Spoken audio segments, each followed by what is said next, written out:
எல்லோருக்கும் வணக்கம். இது உங்கள் study with Darshan YouTube channel. நம்ம இந்த வீடியோவில் மார்ச் 6ஆம் தேதிக்கான கரண்ட் அஃபேர்ஸ் பார்க்க போகிறோம். இன்றைக்கான கரண்ட் அஃபேர்ஸ் பார்க்குறதுக்கு முன்னாடி எஸ்டர்டே கரண்ட் அஃபேர்ஸ் ரிவிஷன் பார்த்துட்டு ஸ்டார்ட் பண்ணலாம். March 5th current affairs revision எல்லாரும் ஆன்சர் கமெண்ட் பண்ணுங்கள். ஃபஸ்ட்டு கொஸ்டின், உலகிலேயே அதிக பருமனான குழந்தைகளின் எண்ணிக்கையில் இந்தியா எத்தனையாவது இடத்தில் உள்ளது? ஆன்சர் செகண்ட் பிளேஸில் இருக்குது. மிலன் 2026 சர்வதேச கடற்படை பயிற்சி எங்கு நடைபெற்றது? ஆன்சர் விசாகப்பட்டினம். 11வது ரைசினா மாநாடு எங்கு நடைபெற உள்ளது? Answer new Delhi. எந்த நாட்டின் மொண்டனா பல்கலைக்கழகத்தில் மகாத்மா காந்தியின் மார்பளவு சிலை திறந்து வைக்கப்பட்டது? Answer America. எத்தனை பேருக்கு கலைச்செம்மல் விருது வழங்கப்பட்டுள்ளது? 6 பேருக்கு வழங்கியிருக்காங்க. தமிழ்நாடு ஒருங்கிணைந்த குடிநீர் குறைதீர்வு மையம் எது? ஆன்சர் புனல். தமிழ்நாட்டின் கப்பல் கட்டுதல் கொள்கையை வெளியிட்டுள்ளவர் யார்? Answer M.K. ஸ்டாலின். தொல்குடி திட்டம் கீழ்கண்ட எதனோடு தொடர்புடையது? ஆன்சர் பழங்குடியினர் சமூக நலன். ராஜேந்திர விஸ்வநாத் அர்லேகர் எந்த மாநிலத்தின் ஆளுநர்? ஆன்சர் கேரளா. இப்போ டுடே கரண்ட் அஃபேர்ஸ் பார்க்கலாம். March 6th today current affairs பார்க்கலாம். அதுக்கு முன்னாடி இன்றைக்கி என்ன குவாட் அப்படின்னா பெர்சவரன்ஸ் பற்றி, அதாவது விடாமுயற்சி பற்றி. Perseverance is failing 19 times and succeeding the 20th. அதாவது நம்ம வாழ்க்கையில் பார்த்திங்கன்னா விடாமுயற்சி அப்படிங்கிறது விஸ்வரூப வெற்றி அப்படின்னு சொல்லுவோம். ஒரு விஷயத்தை நீங்கள் பண்ணணும் அப்படின்னா ஒரு தடவை ஃபெயில் ஆனோன்னே அதுலேருந்து கிவ் அப் பண்ணிட்டீங்க அப்படின்னா அந்த விஷயம் நடக்க போகிறது கிடையாது. அப்படி தானே? நீங்கள் விடாமல் இது எனக்கு வேணும் அப்படின்னு சொல்லிட்டு நீங்கள் தொடர்ந்து அதுக்காக ட்ரை பண்ணும்போது ஒரு 19 தடவை நீங்கள் ட்ரை பண்ணி ஃபெயில் ஆனதுக்கப்புறமும் தொடர்ந்து அதில் ட்ரை பண்ணி 20வது தடவை நீங்கள் வெற்றி அடைகிறது அப்படிங்கிறது தான் விடாமுயற்சி. ஸோ அப்போது விடாமுயற்சி அப்படிங்கிறது என்ன? எவ்வளோ ஃபெயிலியர் இருந்தாலும் நீங்கள் சக்ஸஸ் அடைகிற வரைக்கும் அதை நோக்கி போகணும். ஃபார் எக்ஸாம்பிள், நம்ம கஜினி முகமது இந்தியாவுடைய வளத்தை கொள்ளையடிக்கணும் அப்படிங்கிறது தான் அவருடைய எய்மே.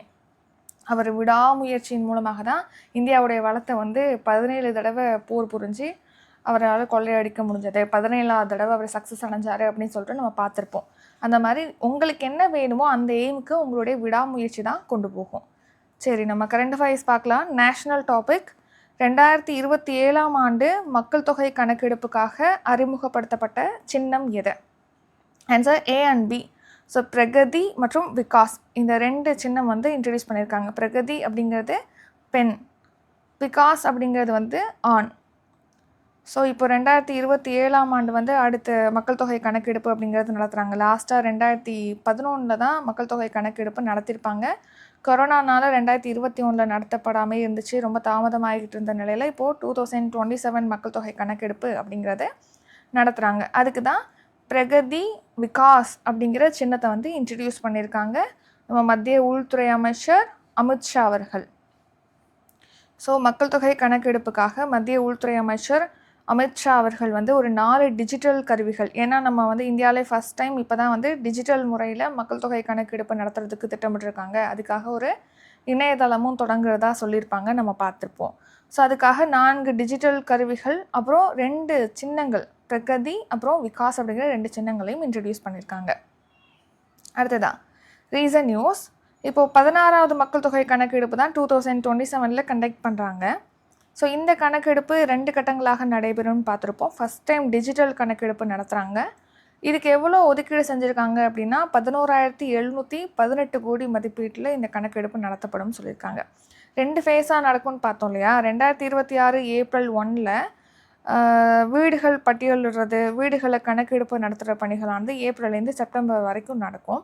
2027 பிப்ரவரியில் மக்கள் தொகை கணக்கெடுப்பு ஜாதிவாரி கணக்கெடுப்போடு சேர்த்து நடத்தப்படும் சொல்லிட்டு தெரிவிச்சிருக்காங்க.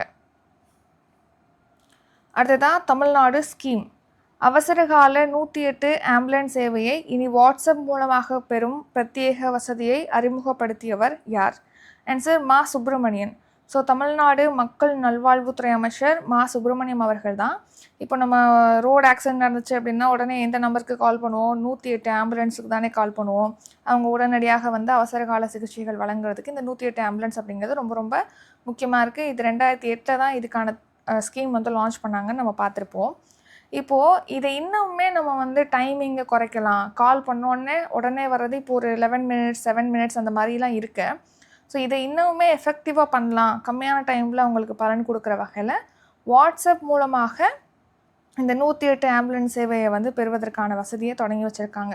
இப்போது கொடுத்துருக்கக்கூடிய வாட்ஸ்அப் எண்ணுக்கு நீங்கள் ஹாய்ன்னு போட்டிங்க அப்படின்னா, எமர்ஜென்சி உங்களுக்கு ஹெல்ப் தேவைப்படுதுன்னா உங்களுடைய லொக்கேஷன் அனுப்புனீங்க அப்படின்னா அந்த கரெக்டாக எக்ஸாக்டாக அந்த இடத்துக்கு வந்து ஃபாஸ்ட்டாக ஆம்புலன்ஸ் சேவை அப்படிங்கிறது கிடச்சிரும். அதுக்காக தான் இந்த வாட்ஸ்அப் சேவையை வந்து மக்கள் நல்வாழ்வுத்துறை அமைச்சர் மா சுப்பிரமணியம் அவர்கள் வந்து தொடங்கி வச்சுருக்காங்க. ஸோ தமிழ்நாட்டில் இந்த ஆம்புலன்ஸ் சேவையை வந்து இஎம்ஆர்ஐ க்ரீன் ஹெல்த் சர்வீஸ் நிறுவனம் தான் வழங்கிட்டு வராங்க. நம்ம தமிழ்நாட்டில் 1353 ஆம்புலன்ஸ் வந்து இயக்கப்படுது. பெருநகரங்களாக இருக்குது அப்படின்னா அங்கே 6.59 மினிட்ஸ்லேயே வந்து சம்பவ இடத்துக்கு ஆம்புலன்ஸ் வந்துடுது. நகர்ப்புறங்களில் 9.40 நிமிடங்கள், கிராமப்புறங்களில் 11 நிமிடங்கள் ஆகுது, மலை பிரதேசங்களில் 11.18 நிமிடங்கள் ஆகுது அப்படின்னும் தெரிவிச்சிருக்காங்க. இதை இன்னும் எஃபெக்டிவாக ஒர்க் பண்ணுறதுக்காக வாட்ஸ்அப் சேவை அப்படிங்கிறது இன்ட்ரடியூஸ் பண்ணுறாங்க. அடுத்ததான் ரீசன் நியூஸ். இப்போ சமீபத்தில் தான் இந்தியாவிலே ஃபஸ்ட் டைம் வந்து பயங்கரவாத எதிர்ப்பு கொள்கை பிரஹார் கொள்கையை வந்து ரிலீஸ் பண்ணியிருக்காங்க. இதோட தூண் எத்தனை தூண்களை கொண்டது? ரொம்ப ரொம்ப ஈஸியான கொஸ்டின். இதுக்கு ஆன்சர் கமெண்ட் பண்ணிடுங்க. யார் ரிலீஸ் பண்ணாங்க அப்படின்னா உள்துறை அமைச்சகம் தான் ரிலீஸ் பண்ணியிருக்கேன். இந்திய ரயில்வேல அறிமுகப்படுத்தப்பட்ட மனித வடிவ ரோபோவுடைய பெயர் வந்து ஏஎஸ்சி அர்ஜுன். அடுத்து டு நாட் டிஸ்டர்ப் அப்படிங்கிற ஒரு செயலியை வந்து ட்ராய் இன்ட்ரடியூஸ் பண்ணியிருக்காங்க மோசடி அழைப்புகள் குறித்து புகார் அளிக்கிறதுக்காக. அடுத்து தமிழ்நாடு ஸ்கீம். கனவு இல்லம் திட்டத்தின் கீழ் யாருக்கு வீடு வழங்கப்படுகிறது? ஆன்சர் எழுத்தாளர்கள். ஸோ கனவு இல்லம் திட்டத்தின் கீழ் பார்த்திங்கன்னா எழுத்தாளர்களுக்கு தான் வீடு அப்படிங்கிறது கொடுக்குறாங்க. அதுவே நீங்கள் கலைஞர் கனவு இல்லம், முன்னாடி கலைஞர் அப்படின்னு வந்துச்சுன்னா அது வந்து குடிசை வீடுகள் இருக்குன்னா அதை வந்து காங்கிரீட் வீடுகளாக கட்டுவதற்கு தான் கலைஞர் கனவு இல்லம் திட்டம். அந்த கனவு இல்லம் திட்டம்ங்கிறது எழுத்தாளர்கள் முக்கியமான விருதுகள்லாம் வாங்கியிருப்பாங்க இல்லையா, சாகித்ய அகாதமி விருதுகள், தமிழ்நாட்டில் முக்கியமான விருதுகள், ஞானபீட விருதுகள், இந்த மாதிரிலாம் வாங்குறாங்க இல்லையா, அந்த எழுத்தாளர்களுக்கு அவங்க எந்த மாவட்டத்தில் இருக்காங்களோ இல்லைனா அவங்களுக்கு எந்த மாவட்டத்தில் வீடு வேணுமோ அதுக்கேற்ற மாதிரி வீடு கொடுக்குறாங்க. இப்போது கனவு இல்லம் திட்டத்தின் கீழ் ஒரு 3 எழுத்தாளர்களுக்கு தமிழ்நாடு வீட்டு வசதி வாரியத்துடைய உயர் வருவாய் பிரிவு குடியிருப்புகளை வந்து முதலமைச்சர் ஸ்டாலின் அவர்கள் வழங்கியிருக்காங்க. அதனால தான் பார்க்குறோம். ஒரு 3 எழுத்தாளர்களுக்கு கொடுத்துருக்காங்க இல்லையா, அவங்கெல்லாம் யார் யார் அப்படின்னு பார்த்தோன்னா, ஃபஸ்ட்டு தாயம்மாள் அரவாணன், இவங்க செம்மொழி தமிழ் விருது பெற்றவங்க. அடுத்து பொன்னீலன், இவர் வந்து புதிய தரிசனங்கள் அப்படிங்கிற நூலுக்காக சாகித்ய அகாதமி விருதை வின் பண்ணியிருக்காரு. ரா வெங்கடாசலபதி, ஸோ இவர் வந்து திருநெல்வேலி எழுச்சியும் வஉசியும் 1908 அப்படிங்கிற நூலுக்காக சாகித்ய அகாதமி விருது ரா வெங்கடாசலபதிக்கு வழங்கப்பட்டிருக்கு. ஸோ இந்த 3 பேருக்கு தான் இந்த விருது கொடுத்துருக்காங்க. இந்த கனவு இல்லம் திட்டத்தின் கீழ் வீடு வழங்கப்பட்டிருக்கு. அடுத்து ஏற்கனவே பார்த்திங்கன்னா அம்பேத்கருடைய எழுத்துக்களை வந்து மொழிபெயர்த்து, அதாவது மற்ற மொழியிலேருந்து தமிழ் மொழியில் பெயர்த்து 27 தொகுதிகள் ஏற்கனவே ரிலீஸ் பண்ணிட்டாங்க. இப்போ மீதமுள்ள 73 தொகுதிகளையும் முதலமைச்சர் ஸ்டாலின் அவர்கள் ரிலீஸ் பண்ணியிருக்காங்க.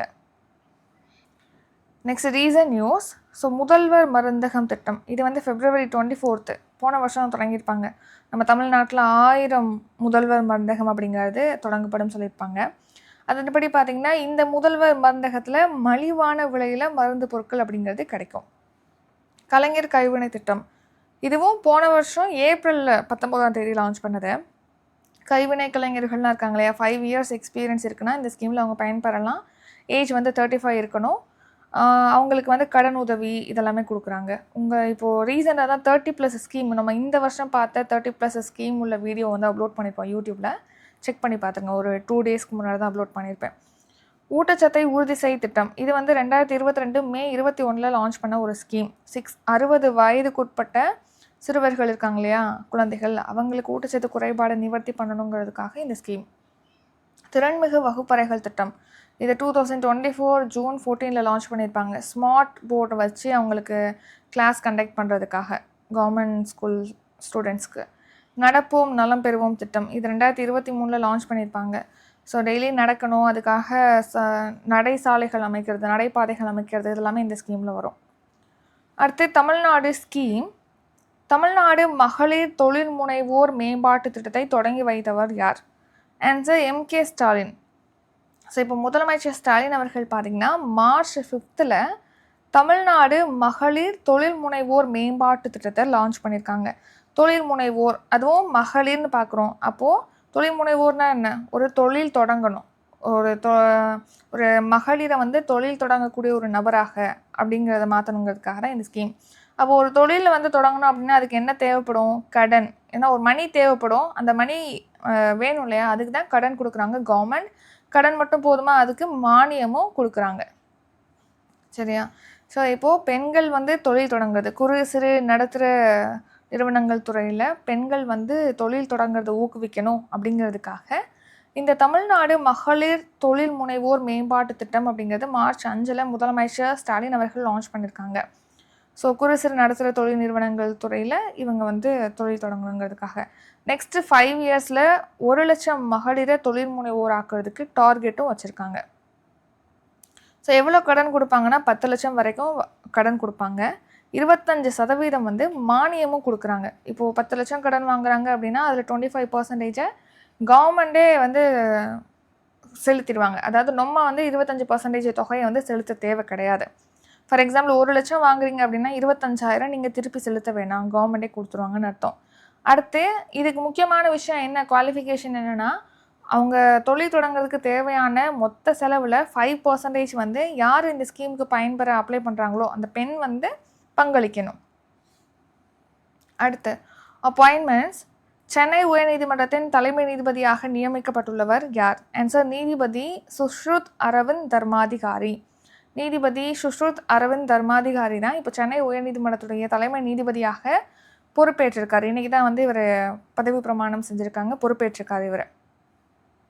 ஸோ இதுக்கு முன்னாடி கேரள உயர்நீதிமன்றத்துடைய நீதிபதியாக இருந்திருக்காரு. குடியரசுத் தலைவர் வந்து இவங்களை சென்னை உயர்நீதிமன்றத்துடைய தலைமை நீதிபதியாக அப்பாயிண்ட் பண்ணியிருக்காங்க. ஆர்டிகல் 217 தான் உயர்நீதிமன்ற நீதிபதிகளை உச்சநீதிமன்ற நீதிபதி அந்த சம்மந்தப்பட்ட மாநிலத்துடைய ஆளுநரோட கலந்துரையாடினதுக்கு அப்புறமா குடியரசுத் தலைவர் நியமிக்கிறாங்க அப்படின்னு சொல்லிட்டு ஆர்டிகல் 217 தான் குறிப்பிடுது. அடுத்து ரீசன் நியூஸ். நிதி ஆயோக்குடைய தலைமை நிர்வாக அதிகாரியாக சமீபத்தில் நிதி சிப்பர் அவங்களுக்கு வந்து கூடுதல் பொறுப்பு வழங்கப்பட்டது. அணுசக்தி ஒழுங்குமுறை ஆணையத்துடைய வாரியத்துடைய தலைவராக ஏகே பாலசுப்ரமணியன் அப்பாயிண்ட் பண்ணியிருக்காங்க. ஆனந்த் ஸ்வரூப் வந்து மத்திய உள்துறை அமைச்சகத்துடைய புதிய சிறப்பு செயலராக அப்பாயிண்ட் பண்ணியிருக்காங்க. நேஷ்னல் இன்வெஸ்டிகேஷன் ஏஜென்சியுடைய தலைவராக ராகேஷ் அகர்வாலா அப்பாயிண்ட் பண்ணியிருக்காங்க. அடுத்து மத்திய ஊழல் கண்காணிப்பு ஆணையத்தில் ஊழல் கண்காணிப்பு ஆணையராக பிரவீன் வசிஷ்டாவை அப்பாயிண்ட் பண்ணியிருக்காங்க. மணிப்பூர் ஸ்டேட்டுடைய நியூ சீஃப் மினிஸ்டர் யார்னா யும்னாம் கெம்சந்த். அடுத்து APEDA உடைய தலைவர் அபிஷேக் தேவ். இதெல்லாம் ரீசன்ட் அப்பாயின்மெண்ட்ஸ். அடுத்து தமிழ்நாடு டாபிக். தமிழக ஆளுநராக கீழ்கண்ட யாருக்கு கூடுதல் பொறுப்பு வழங்கப்பட்டுள்ளது? ஆன்சர் ராஜேந்திர விஸ்வநாத் அர்லேகர். ஸோ இப்போது கேரளாவுடைய ஆளுநராக இருக்கிறவர் தான் இந்த ராஜேந்திர விஸ்வநாத் அர்லேகர். ஸோ இவருக்கு பார்த்தீங்கன்னா தமிழ்நாடு ஆளுநராக கூடுதல் பொறுப்பு அப்படிங்கிறது கொடுத்துருக்காங்க. RN ரவி தான் தமிழ்நாட்டுடைய ஆளுநராக இருந்திருக்காரு. இவர் இப்போது வேறு ஸ்டேட்டுடைய ஆளுநராக அப்பாயிண்ட் பண்ணியிருக்காங்க. அதை நெக்ஸ்ட் கொஸ்டினில் பார்ப்போம். ஸோ தமிழக ஆளுநராக இருந்தவர் RN ரவி. இப்போ இவர் வேறு ஸ்டேட்டுக்கு வந்து மாற்றிருக்காங்க. ராஜேந்திர விஸ்வநாத் அர்லேகர் வந்து கேரளாவுடைய கவர்னர். இப்போது தமிழ்நாட்டுடைய கவர்னராக கூடுதல் பொறுப்பு அப்படிங்கிறது இவருக்கு வழங்கப்பட்டிருக்கு. ஸோ ஆர்டிகல் 153 அப்படிங்கிறது என்ன சொல்லுதுன்னா ஒவ்வொரு மாநிலத்துக்கும் ஒரு ஆளுநர் இருக்கணும் அப்படிங்கிறது சொல்லுது. இப்போது ஒரு மாநிலத்துடைய ஆளுநர் வந்து இன்னொரு மாநிலத்துக்கும் ஆளுநராக இருக்கலாம். அதை பற்றி எந்த ஒரு ஆட்சேபனையுமே இந்த ஆர்டிகல் 153 குறிப்பிடலை. ஒரே நபர் ஒரு மாநிலத்துக்கு மேற்பட்ட மாநிலங்களுக்கு ஆளுநராக நியமிக்கப்படலாம் அதன்படி. நெக்ஸ்ட்டு ஆளுநர் பற்றி சொல்லக்கூடிய ஆர்டிகல்ஸ்லாம் நம்ம வரிசையாக பார்த்துடலாம். 152 160 வரைக்கும் உள்ள ஆர்டிகல்ஸ். 153 அப்படிங்கிறது ஒவ்வொரு மாநிலத்துக்கும் ஒரு ஆளுநர் இருப்பாங்க. ஒன்றுக்கு மேற்பட்ட மாநிலத்துக்கு கூட அவர் ஆளுநராக இருக்கலாம். அதை பற்றி எந்த ஒரு ஆட்சேபனையும் இதில் குறிப்பிடலை. ஆர்டிகல் 154. இப்போது ஆர்டிகல் 154 படி நிர்வாக அதிகாரங்கிறது ஆளுநர்கிட்ட தான் இருக்குது. அதாவது நேரடியாகவோ துணை அதிகாரிகள் மூலமாகவோ மறைமுகமாக நிர்வாக கடமையாற்றலாம் அப்படின்னு சொல்லிட்டு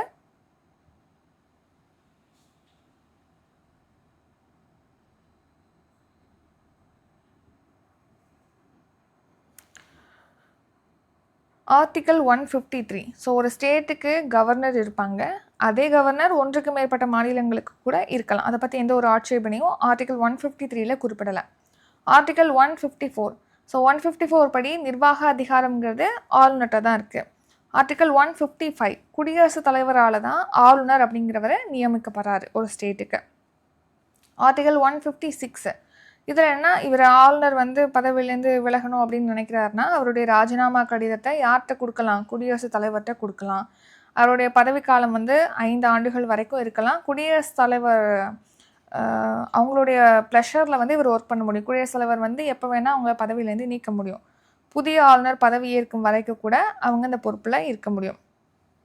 ஆர்டிகல் 157 ஆளுநர் ஆவதற்கான தகுதி பற்றி சொல்லுது. ஸோ ஆளுநராக ஒருத்தர் வந்து ஆகணும்னா ஃபஸ்ட்டு இந்தியன் சிட்டிசனாக இருக்கணும். 35 ஏஜ் வந்து நிறைவு பண்ணியிருக்கணும். அடுத்த அப்பாயின்மெண்ட்ஸ் கரண்ட் அஃபேர்ஸ். தற்போது எந்த மாநிலத்தின் ஆளுநர் CV ஆனந்த போஸ் தனது பதவியை ராஜினாமா செய்துள்ளார்? ஆன்சர் மேற்கு வங்க மாநிலம். ஸோ நம்ம ராஜேந்திர விஸ்வநாத் அர்லேகர் வந்து கேரளாவுடைய கவர்னர், அவர் தமிழ்நாட்டுக்கு கூடுதல் பொறுப்பு வழங்கப்பட்டிருக்குன்னு பார்த்துருப்போம். அதே மாதிரி RN ரவி தமிழ்நாட்டுடைய ஆளுநராக இருந்த RN ரவி அவர்கள் வந்து வேறு ஸ்டேட்டுக்கு மாற்றிருக்காங்கன்னு பார்த்தோம் இல்லையா? அது என்ன ஸ்டேட்னா மேற்கு வங்க மாநிலம் தான். ஏன் மாற்றினாங்கன்னா இப்போது ஆளுநர் CV ஆனந்த போஸ் அவர்கள் வந்து மேற்கு வங்க ஆளுநருடைய பொறுப்புலேருந்து இப்போது ராஜினாமா பண்ணிட்டாங்க. CV ஆனந்த போஸ் அவர்கள் வந்து மேற்கு வங்க மாநில ஆளுநர் பதவியை ராஜினாமா செஞ்சுட்டாங்க. புதிய மேற்கு வங்க ஆளுநராக RN ரவியை வந்து அப்பாயிண்ட் பண்ணியிருக்காங்க. ஸோ இவர் 2021 செப்டம்பர் 18 தமிழ்நாட்டுடைய ஆளுநராக பொறுப்பேற்றிருந்திருப்பார் ஆளுநர் RN ரவி அவர்கள். அடுத்து புதிய ஆளுநர்கள் யார் யார் அப்படின்னு பார்க்கலாம். தமிழ்நாட்டில் ராஜேந்திர விஸ்வநாத் அர்லேகர், தெலுங்கானாவில் சிவபிரதாப் சுக்லா, மகாராஷ்டிராவில் ஜிஷ்ணுதேவ் வர்மா, நாகாலாந்தில் நந்த் கிஷோர் யாதவ் வந்து ஆளுநராக இருக்காங்க. பீகாரில் அடா ஹசைன் என்பவர் வந்து ஆளுநராக நியமிக்கப்பட்டிருக்காங்க. ஹிமாச்சல பிரதேசத்தில் கவிந்தர் குப்தா, லடாக்கில் வந்து வினய்குமார் சக்சேனா, தில்லியில் வந்து தரண்ஜீத் சிங் சாந்தோ. இவங்களாம் வந்து இந்த ரெஸ்பெக்டிவ் ஸ்டேட்ஸில் உள்ள ஆளுநர்கள். Tamil Nadu current affairs. தொழில்துறை மற்றும் உற்பத்தி துறை வளர்ச்சியில் தமிழ்நாடு எத்தனை சதவீத வளர்ச்சியை பதிவு செய்துள்ளது? ஆன்சர் 47%. ஸோ தொழில்துறை மற்றும் உற்பத்தி துறையில் வளர்ச்சியில் வந்து தமிழ்நாடு 47%, தேர்ட் பிளேஸில் இருக்குது. செகண்ட் பிளேஸில் வந்து குஜராத் இருக்குது. ஃபஸ்ட்டு பிளேஸில் வந்து கர்நாடகா இருக்குது. தேர்ட் பிளேஸ் வந்து நம்ம தமிழ்நாடு. ஸோ தொழில்துறை மற்றும் உற்பத்தித்துறை வளர்ச்சியில் 47% தமிழ்நாடு 3வது இடத்துலையும், 48% குஜராத் செகண்ட் பிளேஸ்லையும், 65% ஃபஸ்ட்டு பிளேஸில் கர்நாடகாவும் இருக்குது. அடுத்து GSTB மொத்த மாநில உள்நாட்டு உற்பத்தி. தமிழ்நாட்டுடைய மொத்த மாநில உள்நாட்டு உற்பத்திங்கிறது 21.36 லட்சம் கோடியிலேருந்து எவ்வளோவா இன்க்ரீஸ் ஆயிருக்குன்னா 31.55 லட்சம் கோடியாக இன்க்ரீஸ் ஆயிருக்கு. நம்ம நாட்டுடைய 2வது பெரிய பொருளாதாரம் கொண்ட மாநிலமாக தமிழ்நாடு இருக்குது. அப்போ ஃபஸ்ட்டு ஸ்டேட் எது அப்படின்னா மகாராஷ்டிரா. ஆனால் மகாராஷ்டிராவுடைய க்ரோத், இது பெரிய பொருளாதாரம் கொண்ட மாநிலமாக இருந்தாலும் க்ரோத் வந்து 43% தான் இருக்குது, குறைஞ்சிருக்கு. அடுத்த மொத்த பொருளாதார மதிப்பு 11 லட்சம் கோடியிலேருந்து 15 லட்சம் கோடியாக இன்க்ரீஸ் ஆயிருக்கு மகாராஷ்டிராவுக்கு.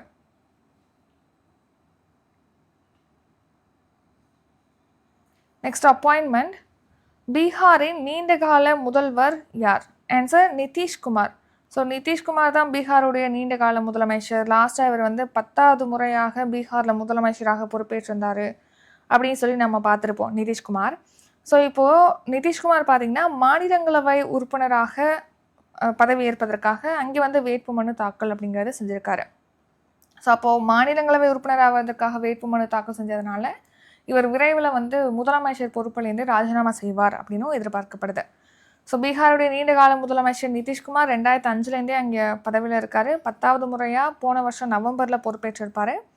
லாஸ்ட்டாக 243 உறுப்பினர்களை கொண்ட பீகாருக்கு வந்து 2025 நவம்பரில் எலெக்ஷனுங்கிறது நடந்து 202 இடங்களில் தேசிய ஜனநாயக கூட்டணிங்கிறது வின் பண்ணியிருப்பாங்க. தேசிய ஜனநாயக கூட்டணி. ஸோ அதில் பார்த்திங்கன்னா பீகார் ஐக்கிய ஜனதா தள கட்சி, அதுவும் அவங்க BJP இந்த கூட்டணி தான் இருக்கும். இப்போ நிதிஷ்குமார் முதலமைச்சராக பொறுப்பேற்றப்பார். இப்போ அந்த பதவியை ராஜினாமா செய்ய போவதாக சொல்லியிருக்காங்க. Next reason news. நாட்டின் வரலாற்றில் தொடர்ச்சியாக நீண்ட காலம் பதவி வகித்த 2வது பிரதமர் யாருன்னா பிரைம் மினிஸ்டர் மோடி. 4078 நாட்களுக்கு தொடர்ச்சியாக கண்டினியூஸாக வந்து பிரைம் மினிஸ்டராக இருந்திருக்காரு. செகண்ட் பிளேஸில் இருந்தவங்க இதுக்கு முன்னாடி இந்திரா காந்தி, இப்போ தேர்ட் பிளேஸ்க்கு போயிட்டாங்க. ஃபஸ்ட்டு பிளேஸில் இருக்கவங்க யாருன்னா ஜவஹர்லால் நேரு. நீண்டகால உள்துறை அமைச்சர் அமித்ஷா, கர்நாடகாவுடைய நீண்டகால முதல்வர் சித்தராமையா. இம்பார்ட்டன்ட் டே. ஜன் ஔஷதி வாரம் எந்த நாளில் அனுசரிக்கப்படுகிறது? March 1 to 7. ஸோ மார்ச் மந்தில் ஃபஸ்ட்டு வீக் தான் நம்ம வந்து ஜன் ஔஷதி வாரம். ஜன் ஔஷதினா மக்கள் மருந்தக வாரம் அப்படிங்கிறது செலிப்ரேட் பண்ணுறோம். மக்கள் மருந்தக திட்டம் 2008 லான்ச் பண்ணியிருப்பாங்க. அதுக்கப்புறமா அதை ரீஇன்ட்ரடியூஸ் பண்ணி அதோட நேமை வந்து மாற்றிருப்பாங்க. பாரதிய ஜன் ஔஷதி பரியோஜனா அப்படின்னு சொல்லிட்டு PMBJP அதோட ஷார்ட் ஃபார்ம்லாம் நம்ம பார்த்துருப்போம். ஸோ இப்போது இந்த ஸ்கீம் இருக்கு இல்லையா, இந்த ஸ்கீம் சம்மந்தமாக இந்த ஸ்கீம் எதுக்காக? மக்கள் மருந்தகம் அமைச்சு அதன் மூலமாக மக்களுக்கு மலிவான விலையில் ஏழை மக்கள் வந்து மருந்து பொருட்களை பெறணும் அப்படிங்கிறதுக்காக தான் இந்த Jan Aushadhi Pariyojana, prime minister Pradhan Mantri Jan Aushadhi Pariyojana ஸ்கீம்ங்கிறது launch பண்ணியிருப்பாங்க. ஸோ இந்த ஸ்கீமில் மலிவான விலையில் என்ன மருந்து பொருட்கள்? ஜெனரிக் மெடிசன், பொதுப்பெயர் மருந்துகள் தானே விற்பனை செய்கிறாங்க. ஸோ இந்த மருந்து குறித்து விழிப்புணர்வை மக்கள்கிட்ட ஏற்படுத்தணுங்கிறதுக்காக இந்த வீக் வந்து செலிப்ரேட் பண்ணுறோம். ஜன் ஔஷதி சப்தா, அதாவது ஜன் ஔஷதி வாரம். ஸோ மத்திய ரசாயன மற்றும் உர அமைச்சகத்தின் கீழ் இந்த வாரமானது செலிப்ரேட் பண்ணுறோம். இந்த வருஷம் தீம் என்னென்னா Jan Aushadhi affordable and trustworthy good health with savings அப்படிங்கிறது தான் தீம். அதாவது மக்கள் மருந்தகத்தில் மலிவான அஃபோர்டபுளான ப்ரைஸில் கிடைக்கிது. இன்னொன்று இது ட்ரஸ்ட்வர்த்தி, நம்பகமான ஒன்று இது. அப்புறம் குட் ஹெல்த், நல்ல சுகாதாரம், ப்ளஸ்ஸு சேவிங்ஸ், நீங்கள் மணியும் சேவ் பண்ணலாம். இதெல்லாம் தான் இன்றைக்கி இந்த வருஷம் வந்து தீம். ஸோ 18,000க்கும் மேற்பட்ட ஜன் ஔஷதி மையங்கள் நம்ம நாட்டில் வந்து ஓப்பன் பண்ணியிருக்கதா சொல்லியிருக்காங்க. March 31, 2027 நெக்ஸ்ட் இயர் March 31 இந்த மக்கள் மருந்தகங்களோட எண்ணிக்கையை 25,000 இன்க்ரீஸ் பண்ணுறதுக்கும் டார்கெட் இருக்குது நமக்கு. அடுத்து ஷார்ட் நியூஸ். மதுரையில் பார்த்திங்கன்னா இப்போது ஒலிம்பிக் அகாதமியை வந்து ஓப்பன் பண்ணி வச்சுருக்காங்க துணை முதலமைச்சர் உதயநிதி ஸ்டாலின். அடுத்து இந்து சமய அறநிலைத்துறை பதிப்பகத்தின் பிரிவின் மூலமாக புது பொலிவோட மறுபதிவு செய்யப்பட்ட 500 ஆன்மீக நூல்களை முதலமைச்சர் ஸ்டாலின் அவர்கள் ரிலீஸ் பண்ணியிருக்காங்க. இது ஷார்ட் நியூஸ்.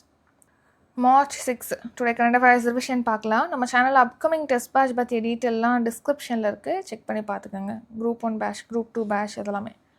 ஃபஸ்ட்டு கொஸ்டின், 2027 ஆண்டு மக்கள் தொகை கணக்கெடுப்புக்காக அறிமுகப்படுத்தப்பட்ட சின்னம் எது? Answer A and B, Pragati Vikas.